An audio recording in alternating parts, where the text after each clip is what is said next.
Today நம்ம என்ன பார்க்க போகிறோம்னா சிக்ஸ் சிக்மானா என்ன, எதற்காக இந்த சிக்ஸ் சிக்மாவை யூஸ் பண்ணுறோம், சிக்ஸ் சிக்மாவில் எந்த மெத்தடில் யூஸ் பண்ணுறதும் அப்படிங்கிறத பார்க்க போகிறோம்.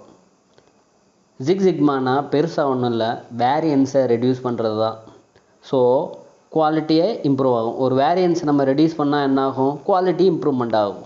இப்போது ஒரு பொருள் தயாரிக்கிறோன்னா அந்த பொருள் தயாரிக்கும் போது ஏற்படுற இடர்பாடுகளை நீக்கிறது தான் சிக்ஸ் சிக்மா. அதாவது வேரியன்ஸ் இல்லாமல் ஒரு பொருள் தயாரிக்க முடியாது. சின்ன சின்ன வேறுபாடுகள், அதாவது ஒரே மாதிரி நிறையா பொருள் தயாரித்தாலும் சின்ன சின்ன வேரியன்ஸ் கண்டிப்பாக இருக்கும். ஆனால் பெரிய வேரியன்ஸ் இருந்துச்சு அப்படின்னா அது வேஸ்ட்டு தான். ஆனால் அந்த வேறுபாடு அக்செப்ட் பண்ணக்கூடியதாக இருந்தால் ஓகே. சப்போஸ் அக்செப்ட் பண்ண முடியாததாக இருந்துச்சுன்னா அது வேஸ்ட். எக்ஸாம்பிள், நான் ஒரு பெப்சி, கோகோகோலா அந்த மாதிரி ஜூஸ் கம்பெனி மாதிரி நானும் ஒரு ஜூஸ் கம்பெனி வச்சுருக்கேன். என்கிட்ட ஒரு கஸ்டமர் என்ன பல்காக வாங்குவான் ஜூஸ். நான் ஜூஸ் விற்பேன். சப்போஸ் மேங்கோ ஜூஸ் விற்கிறேன் அப்படின்னா அது ஒரு ஸ்பெசிஃபிகேஷன் சொல்கிறான். எனக்கு ஒரு லிட்ரு ஜூஸ் பாட்டில் வேணும், இவ்வளோ பாட்டில்ஸ் வேணும் அப்படின்றான். அதான் மீன். அதாவது எனக்கு கரெக்டாக 1 லிட்ரு வேணும். சப்போஸ் அந்த 1 லிட்டரில் வந்து என்ன ஆகும் அப்படின்னா மினிமம் வந்து 995 ml இருக்கலாம் அந்த வேரியன்ஸு. சப்போஸ் மேக்ஸிமம் எவ்வளோ இருக்கலாம் அப்படின்னா 1010 ml இருக்கலாம் அப்படிங்கிறான். அதுக்கு மேலே போனால் எனக்கு வேணாம், சப்போஸ் குறைஞ்சாலும் வேணாம் அப்படின்றான். இப்போ நம்ம சிக்ஸ் சிக்மாவை எதுவரை எடுப்போம் அப்படின்னா 995 இருந்து எதுலேருந்து எதுவரை அக்செப்ட் பண்ண முடியுமோ அதெல்லாம் சிக்ஸ் சிக்மாக்குள்ளே வரும். அப்போனா 995 ml இருந்து 1010 ml வரை உள்ளது தான் சிக்ஸ் சிக்மாவில் வரும் அப்படின்றான். அதுக்கு மேலே இருந்தால் நமக்கு அது வேஸ்ட்டு. அப்போது நெக்ஸ்ட்டு நம்ம என்ன பார்க்க போகிறோம் அப்படின்னா புக்கில் என்ன சொல்லியிருக்காங்கிறத பார்ப்போம். சிக்ஸ் சிக்மா அப்படின்னா யார் உருவாக்குனா அப்படின்னு பார்த்தோன்னா மோட்டோரோலா. எதற்காக உருவாக்குனாங்களாமா, ப்ராசஸில் இருக்க குறைபாடுகளை நீக்கி அந்த ப்ராசஸை முறையாக சிஸ்டமேட்டிக்காக மேம்படுத்துவதற்காக, அதாவது சிஸ்டமேட்டிக்காக இம்ப்ரூவ் பண்ணுறதுக்காக தான் சிக்ஸ் சிக்மாவை மோட்டோரோலா கொண்டு வந்தாங்க அப்படின்றான். குறைபாடுனா என்ன அப்படின்னு அடுத்து என்ன சொல்கிறான் அப்படின்னா, என்ன டிஃபைன் பண்ணியிருக்கான் அப்படின்னா, ஒரு ப்ராடக்டோ ஒரு சர்வீஸோ அதோட ஸ்பெசிஃபிகேஷனை பூர்த்தி செய்யாட்டினா அது டிஃபெக்ட்டு அப்படின்றான். அந்த டேர்ம் அதாவது டிஃபைன் பண்ணியிருக்கான். டிஃபெக்ட்னா என்ன அப்படின்னு. இந்த ஸ்பெசிஃபிகேஷன்னா என்ன அப்படின்னா, இப்போது நம்ம சொன்னோம்ல 1 லிட்ரு பாட்டில் வேணும்னா அதுக்கு வந்து எவ்வளோ இருக்கணுமா, அந்த 995 mlக்குள்ளே 110 mlக்குள்ளே இருந்துச்சுன்னா அந்த மேக்ஸிமம் நமக்கு 1 லிட்டர் பாட்டிலுங்கிறது ஸ்பெசிஃபிகேஷன். ஆனால் மேக்ஸிமம் அந்த வேரியன்ஸ் இருக்கலாம்ங்கிறது தான். அதை பூர்த்தி பண்ணலை, அந்த வேரியன்ஸையும் தாண்டி போயிடுச்சு அப்படின்னா அது வந்து டிஃபெக்டான ப்ராடக்ட்டு அப்படின்றான். சப்போஸ் நம்ம சர்வீஸை எடுத்துக்கிட்டோம் அப்படின்னா, நம்ம வந்து பையரு நம்ம ஒரு காம்போனண்ட் வந்து வேறு கஸ்டமர்கிட்ட வந்து வாங்குகிறோம். அப்போது நமக்கு வந்து டெய்லி வந்து நைட் 2 மணிக்கு இல்லைனா அந்த நைட் 2 மணிக்கு வந்து நமக்கு ஒரு ப்ராடக்ட் வந்து வரும். அப்போ தான் நம்ம அந்த டைமுக்குள்ளே வந்துச்சுன்னா தான் நம்ம மேனுஃபேக்சர் பண்ண முடியும் அப்படின்றான். சப்போஸ் 2 மணிக்கு வர வேண்டிய வண்டி 2:10க்கு வந்துச்சு அப்படின்னாலும் அது நமக்கு யூஸ். அப்போ அந்த ப்ராடக்டோடது நமக்கு டிஃபெக்ட் ஆகிரும். அந்த லேபர் வந்து ஐடியலாக இருப்பாங்க அப்படின்றான். ஸோ நமக்கு எந்த டைமுக்கு கிடைக்கணுமோ அந்த டைமுக்கு கிடைச்சாதான் நம்ம வந்து அந்த சர்வீஸ் பண்ண முடியும் அப்படின்றான். நெக்ஸ்ட்டு 1986 அந்த ஆண்டில் வந்து பில் ஸ்மித் தான் மோட்டோரோலா அப்படிங்கிறத சிக்ஸ் சிக்மா மெத்தடு ஃபார்ம் பண்ணியிருக்காப்புல. இது எதுக்காக அப்படின்னா குவாலிட்டி இம்ப்ரூவ் பண்ணுறதுனால இது வந்து பெரிதும் ஈர்க்கப்படுகிறது அப்படின்னா. எந்த மாதிரியான குவாலிட்டியை ஈர்க்கப்படுகிறது அப்படின்னா, இது குவாலிட்டி கண்ட்ரோல் பண்ணுது. குவாலிட்டி எப்படி சொல்கிறது, டோட்டல் குவாலிட்டி மேனேஜ்மெண்ட் இருக்குல்ல, அது மாதிரி இது 0 டிஃபெக்ட்டும் இது பண்ணது மாதிரி இருக்கும் அப்படின்றான். சிக்ஸ் சிக்மா அப்படிங்கிறது வந்து அசட். என்ன சொல்கிறான், six sigma asset the following, கீழ்கண்ட இதெல்லாம் வலியுறுத்துது அப்படின்றான். நெக்ஸ்ட் ஏ பாயிண்டில் என்ன பண்ணுன்னு பார்ப்போம்.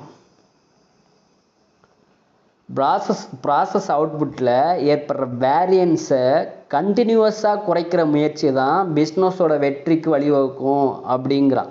அதாவது அவுட்புட் பண்ணுறோம்ல, அந்த ப்ராசஸில் ஏற்படுற அந்த வேரியன்ஸ் இருக்குல்ல, அதை கண்டினியூவஸாக ஏற்படுற டிஃபெக்டெல்லாம் குறைக்க முயற்சி பண்ணுறது தான் பிஸ்னஸோட வெற்றிக்கு வழிவகுக்கும் அப்படிங்கிறான். வெற்றிக்கு முக்கியமானது என்ன அப்படின்னா கண்டினியூவஸாக அந்த வேரியன்ஸை ரெடியூஸ் பண்ணணுமா.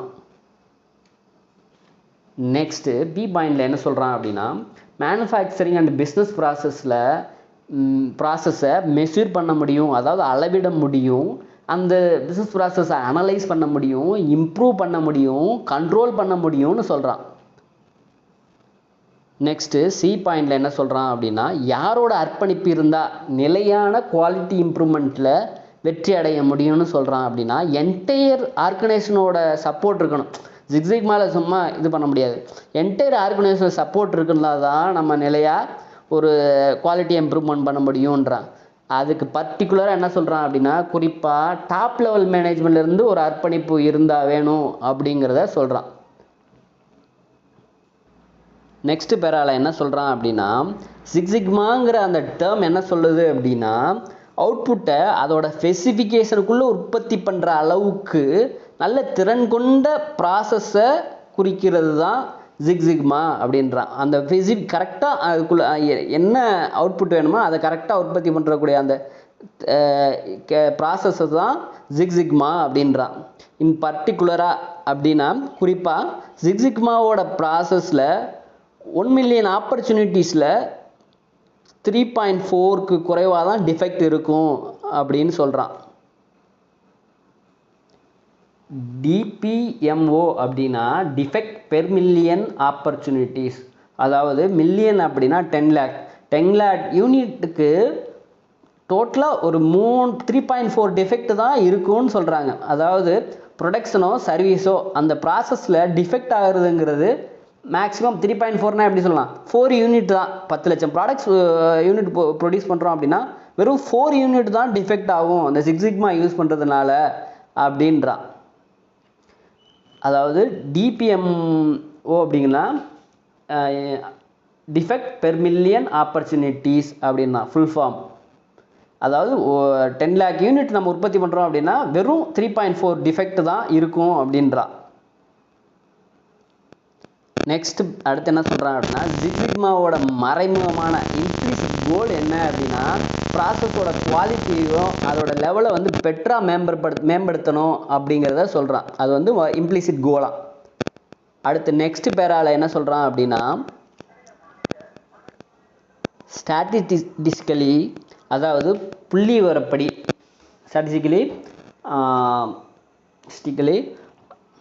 புள்ளி விவரப்படி ஜிக்ஸிக்மா ப்ராசஸ்னால் என்னென்னா, ஒரு பார்ட்டுக்கு தேவையான சம் ஃபியூச்சர்ஸ் இருக்குல்ல, அதை ப்ரொடியூஸ் பண்ணுறோன்னா அதற்கான ஆப்பர்ச்சுனிட்டிஸ் அதாவது யூனிட்டில் 99.996% வந்து டிஃபெக்ட் இல்லாமல் இருக்கணும் அப்படின்றான். அப்படின்னா டிஃபெக்ட் ஏற்படுறதுக்கான வாய்ப்பு எப்படி இருக்கணுமா, 0.001% தான் இருக்கணும் அப்படின்னா. நெக்ஸ்ட் என்ன சொல்கிறான் அப்படின்னா, ஜிக்ஸிக்மா ப்ராசஸ்ங்கிறது வந்து ஒரு என்ன சொல்கிறது ஹானஸ்டாக அந்த ஒழுக்கமானதுன்றான். அதில் உற்பத்தி முதல் அதாவது மேனுஃபேக்சர் முதல் டிரான்சாக்ஷன் வர உள்ள எந்த ப்ராசஸ்லையும் நம்ம வந்து என்ன மெத்தட் டேட்டா டிரைவன் அப்ரோச் மூலமோ இல்லை அந்த மெத்தட் மூலமாக குறைபாடுகளை நீக்க முடியுன்றான். சப்போஸ் ப்ரொடக்ஷன் அதே மாதிரி ப்ரொடக்ஷன்லேருந்து சர்வீஸ் வர பண்ணுறோம் அப்படின்னாலும் இந்த மெத்தட்லாம் டேட்டா டிரைவன் அப்ரோச் மெத்தட் மூலமாக இல்லை அப்ரோச் அண்ட் மெத்தட் மூலமாக குறைபாடுகளை எந்த ப்ராசஸ்லையும் சரி குறைபாடுகளை நீக்க முடியும் அப்படின்றான். நெக்ஸ்ட் பேரால என்ன சொல்கிறான்னு பார்ப்போம். ஜிக்ஸிக்மா ஹேஸ் 2 மெத்தட். என்னென்ன மெத்தடு அப்படின்னா, ஒன்று டிமேக் அப்படின்னு சொல்லுவோம், இன்னொன்று டிமேட் வியூ அப்படின்னும். இதை வந்து எட்வர்ட் ஜைமிங்கோட plan do check act cycle அவரால் ஈர்க்கப்படுதுன்றான். எந்த மெத்தட் எப்போ யூஸ் பண்ணுறோம் அப்படிங்கிறத பார்க்க போகிறோம்.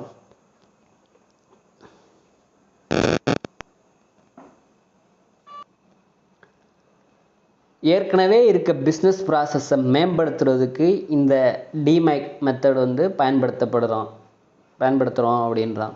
சப்போஸ் டிமேட் வியூ அப்படி எப்போ யூஸ் பண்ணுறோம் அப்படின்னா, புதுசாக ஒரு ப்ராடக்டோ ப்ராசஸோ டிசைனை கண்டறிவதற்காகவும் பெர்ஃபார்மன்ஸை வந்து குறைபாடு இல்லாமல் இருப்பதற்காகவும் இந்த டிமேட் வியூ பயன்படுத்துகிறோம் அப்படின்றான். அதாவது ஒரு கம்பெனி ரன் ஆகிட்டே இருக்குது, அந்த ஒரு ப்ராசஸ் இருக்குது அப்படின்னா அதுக்கு வந்து டிமேக்கும், சப்போஸ் வந்து புதுசாக ஒரு ப்ராசஸை கொண்டு வரோம் அப்படின்னாலும் சர்வீஸோ அந்த இதுக்கு கொண்டு வரோம் அப்படின்னா டிமேட் வியூ பயன்படுத்துகிறோம் அப்படின்றான் அந்த மெத்தடு அப்படின்னு. அந்த கீழே வந்து சிக்மா லெவல் கொடுத்துருக்கான். அதாவது ஃபஸ்ட்டு சிக்மாவை வந்து இம்ப்ளிமெண்ட் பண்ணும்போது வந்து அந்த டேபிள்ஸில் பார்க்கலாம்.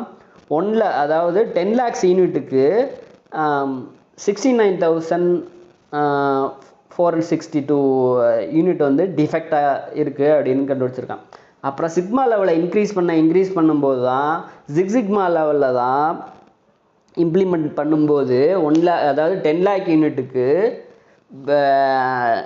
99.996% வந்து நமக்கு வந்து டிஃபெக்ட்டு இல்லாமல் வந்தது அப்படிங்கிறதான். அதாவது மேப்பில் 10 lakh யூனிட் உற்பத்தி பண்ணும்போது வெறும் 4 யூனிட் டிஃபெக்ட் ஆகிறதுக்கு வாய்ப்பு, அதாவது 3.4 யூனிட் டிஃபெக்ட் ஆகிறதுக்கு வாய்ப்பு இருக்குது, அதுக்கு மேலே ஆகாது அப்படின்றான். இதை பர்சன்டேஜில் பார்த்தோம் அப்படின்னா 99.99966% தான். அதாவது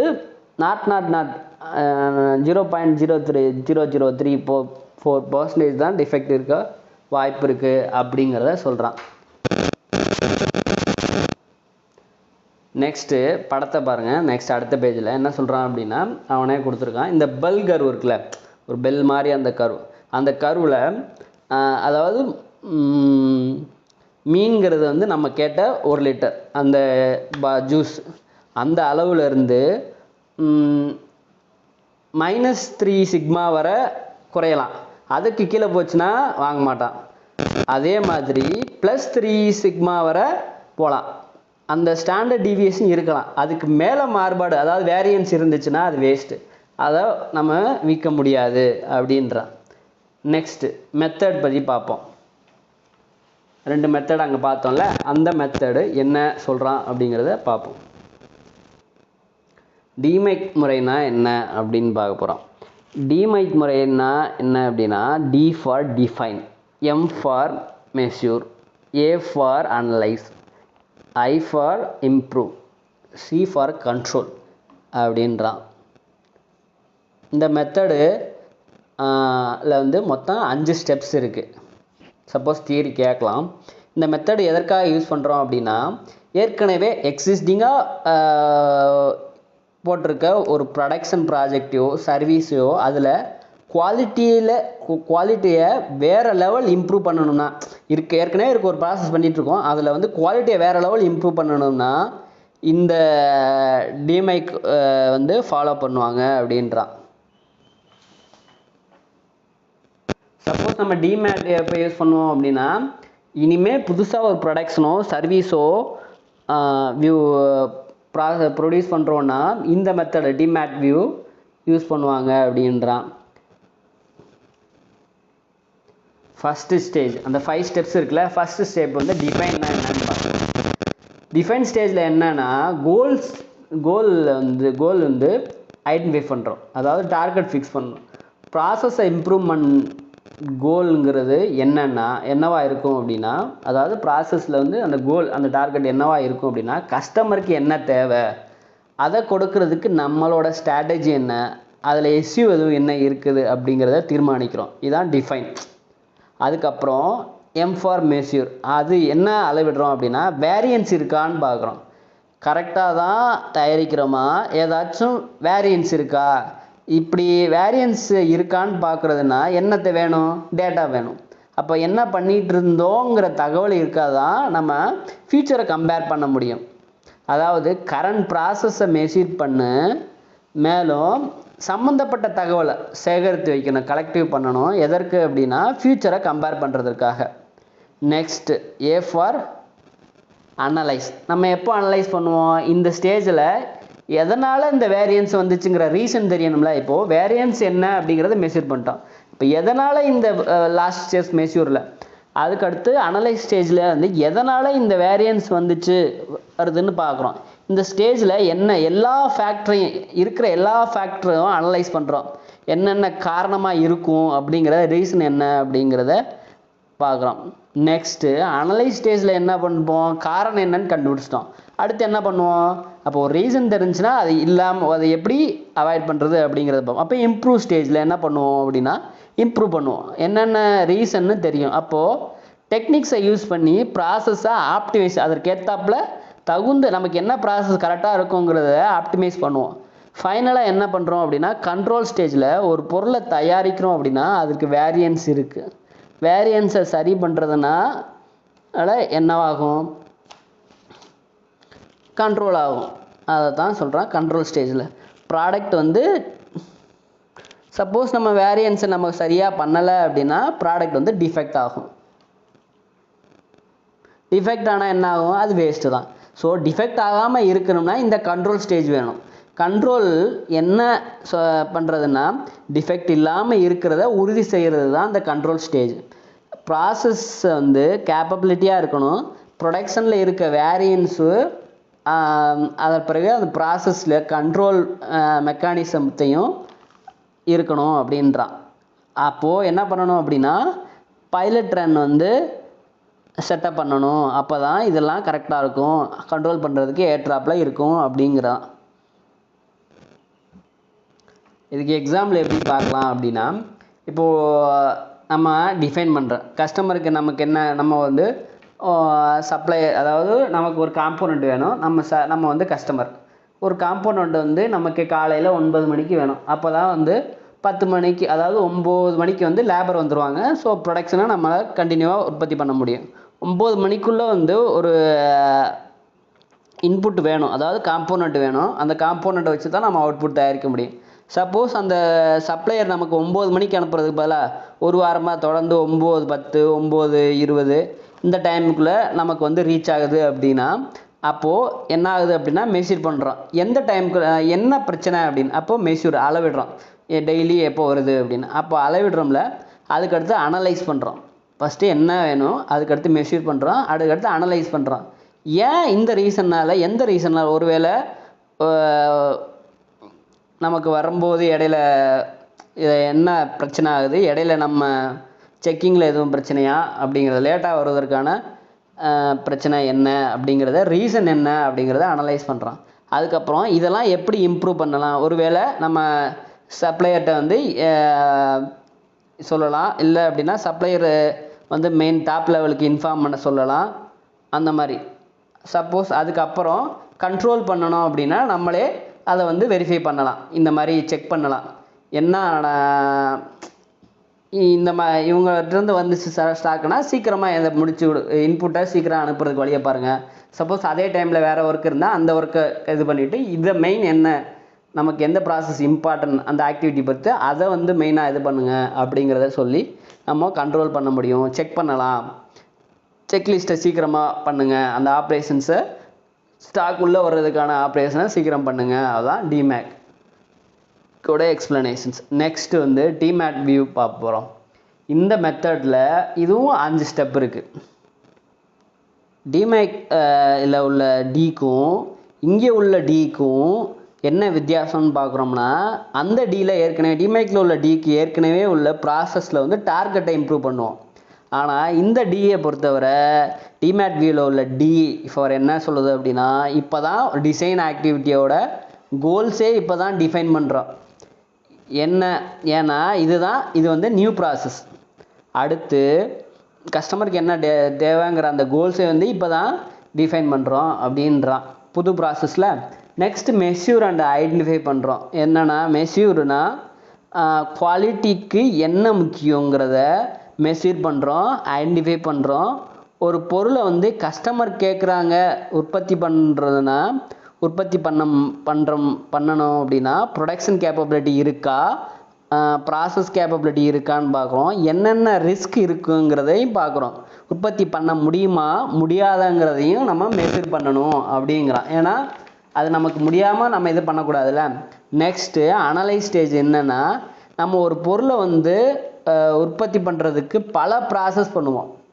அப்போது டிசைன் பண்ணுறதுல என்ன மாதிரியான அல்டர்னேட்டிவ்ஸ் இருக்குது அப்படிங்கிறதையும் நம்ம அப்புறம் சப்போஸ் ஹை லெவல் டிசைன் வந்து டெவலப் பண்ணணும் அப்படின்னா பெஸ்ட் டிசைனை வந்து செலக்ட் பண்ணுறதுக்காக டிசைன் கேப்பபிலிட்டியை எவாலுவேட் பண்ணணுங்கிறத சொல்கிறான். என்ன சொல்கிறான் அப்படின்னா, இப்போது நம்மகிட்ட ஏற்கனவே ஒரு டிசைன் பழைய மாதிரி ஒரு டிசைன்ஸ் இருக்குது. அந்த டிசைனு நம்ம அந்த மாதிரி பழைய டிசைன்ஸை நம்ம ஒன்றா கஸ்டமர் வந்து நம்மள்கிட்ட வந்து வாங்க மாட்டான். அதே மாதிரி எந்த ப்ராசஸில் நமக்கு பெஸ்ட்டுங்கிறத பார்க்குறோம். லேட்டஸ்ட் மிஷினை யூஸ் பண்ணுறோம் அப்படின்னா இப்போது அந்த லெவலுக்கு ஏற்ற மாதிரி நம்ம அப்டேட்லேயே இருக்கணும் அப்படிங்கிறான். அப்டேட்டில் நம்ம இருந்தால் தான் குவாலிட்டியாக நம்ம ப்ரொடக்ஷன் பண்ண முடியும், குறைந்த டேர்மில் வந்து உற்பத்தி பண்ண முடியும் அப்படின்றான். ஸோ அந்த அப்டேட்டில் இருக்க நமக்கு வந்து அனலைஸ் ஸ்டேஜுங்கிறது யூஸ் பண்ணுறோம் அப்படின்றான். நெக்ஸ்ட்டு அனலைஸ் ஸ்டேஜு இருந்து டிசைன். நெக்ஸ்ட் டிசைன்னா என்ன அப்படின்னு டிசைன் ஸ்டேஜில் வந்து இந்த ஸ்டேஜில் வந்து டிசைனிங்னா என்ன பண்ணுவோம், டிசைன் ஸ்டேஜில் மெயின் என்ன டிசைன் பண்ணணும். அப்போது ப்ராசஸோட டிசைனோட டீட்டெயில்ஸ் என்ன, அதை ஆப்டிமைசேஷன் டிசைன் பண்ணுறதுக்கு அதை மேம்படுத்துகிறோம். ஆப்டிமைசேஷன் டிசைன் பண்ணுறோம், அதை மேம்படுத்துகிறோம். பிளான் ஃபார் என்ன பண்ணுறோம், பிளான் ஃபார் டிசைன் வெரிஃபிகேஷன் அப்படின்னா டிசைனை வெரிஃபிகேஷன் பண்ணுறதுக்கான திட்டம் அப்படின்னு அர்த்தம். இந்த டிசைன் ஃபேஸில் எப்போ தேவைப்படுதுன்னா அந்த சிமுலேஷன் அப்போ தான் அந்த டிசைன் பேஸ் உருவாக்கப்படுறப்ப டிசைன் பேஸ் தேவை அப்படின்றோம். ஃபைனலாக வெரிஃபை பண்ணுறோம். வெரிஃபை த டிசைனை நம்ம வெரிஃபை கரெக்டாக தான் நம்ம பண்ணியிருக்கோமா அப்படிங்கிறத வெரிஃபை பண்ணுறோம். செட்டப் த பைலட் ரன்னை வந்து உருவாக்குறோம். அதாவது கண்டினியூவஸாக வெரிஃபை பண்ணுறதுக்கு ஒரு ப்ராசஸ் வந்து டிசைன் பண்ணுறோன்னா அது கரெக்டாக வெரிஃபை பண்ணுறோம், கரெக்டான பைலட் ரன்னை செட் பண்ணுறோம், ப்ரொடக்ஷன் ப்ராசஸை இம்ப்ளிமெண்ட் பண்ணுறோம், ப்ராசஸ் ஓனர்கிட்ட வந்து அதை வந்து ஹேண்ட் ஓவர் பண்ணுறோம் அப்படிங்கிறான். பேலன்ஸ் நெக்ஸ்ட் வீடியோவில் பார்ப்போம். தேங்க்ஸ்.